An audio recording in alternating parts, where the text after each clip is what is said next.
Hi guys, how are you?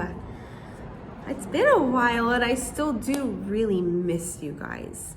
So we're gonna finish our Easter story because it's almost Easter time. And you guys remember the story that we did about the eggs? And we had the first egg that had the donkey. Remember, nobody drew me donkeys. You guys were supposed to draw me a donkey and put it in the comments so that I could see. So we had the donkey that Jesus rode on. And then we had the silver coins. Remember when Judas Iscariot betrayed Jesus and he traded Jesus for money? He was not very nice, was he? And then we had the cup from Jesus's Last Supper. Remember, Jesus had a Last Supper with all of his friends and his disciples. And now we're gonna do the orange egg.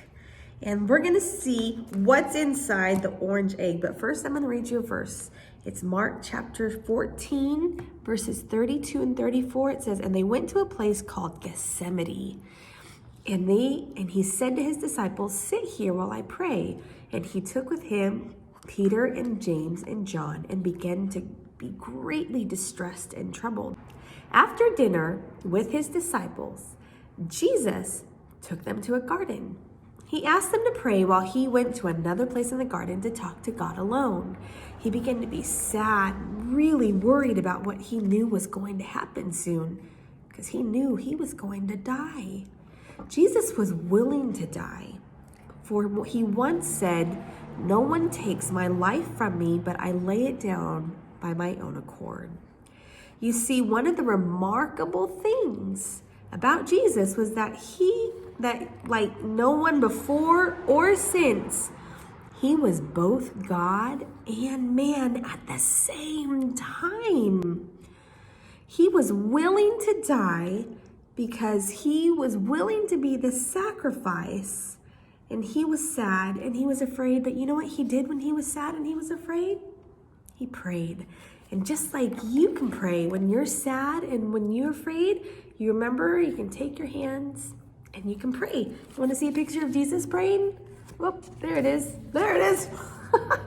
That was a picture. And Jesus was in the garden and he was praying too. Okay, let's go to the next egg. Oh man, when Jesus finished praying in the garden, the men who wanted to kill him took him as their prisoner.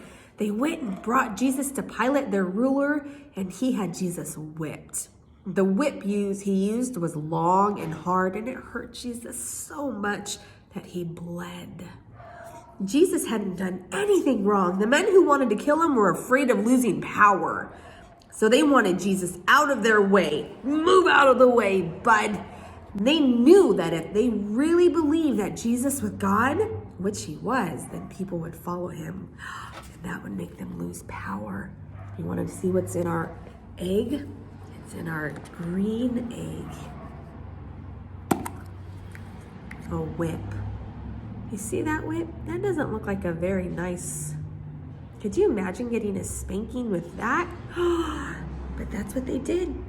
They whipped him. They whipped Jesus in order to get him ready to be crucified. It was part of his punishment. What color is this? It's yellow. What's inside? A rooster. Oh, it's the next part of the story. Okay, here we go. Ready? You might wonder why the rooster crowing is so significant in our story, but it was significant to Peter. Peter was one of Jesus's disciples, and the sound of the rooster, it made him cry. Did you know that? It made him cry. Do you know why? At the dinner, remember that dinner that they had? In the cup, I gotta find the cup. Remember the dinner that they had with the cup? And Peter told Jesus, he said, "No matter what, I will never deny you." And you know what happened? He did. I don't know who Jesus is. Are you sure? Yeah, I'm sure. But I saw you with him. Yes, I'm really sure. Cock-a-doodle-doo! What? Yes. And then Peter realized, oh my gosh, I said that I didn't know Jesus. And you know why he said that? Because he was scared. He was scared that the people who were going to kill Jesus were going to kill him too. So he wanted to distance himself as far away as he could go. He denied him. Okay, so let's go back over what we have, okay? We have the donkey that Jesus rode in on, right? Because he was treated like a king. And then we have the coins because Judas betrayed Jesus. Then we have the Last Supper because that was the last meal they had together. And then we have the whip. Oh no, there's the praying hands. We need the praying hands. Oh, here they are. Remember, Jesus went into the garden and he went to go pray. And after that, they found him in the garden and they whipped him. And then after that, Peter denied that he knew Jesus, even though he really knew him. Okay, so that's where we are so far.